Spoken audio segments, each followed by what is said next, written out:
परंतु 25 वर्षानंतर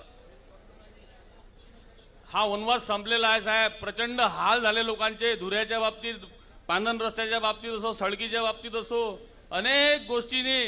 या डॉक्टर साहेब,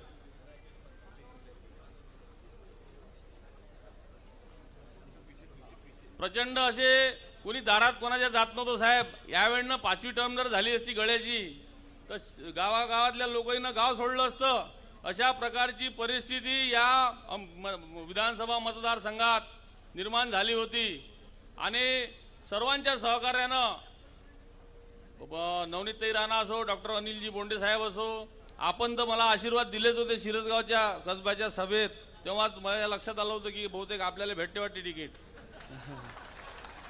आणि मी कामही तसं सुरू केलं होतं। अतिशय जिल्हा परिषद सदस्य असताना गटनेत्याची जबाबदारी आली, गटनेत्याची जबाबदारी आली असताना मी पूर्ण अमरावती जिल्ह्यातले कामं करत गेलो।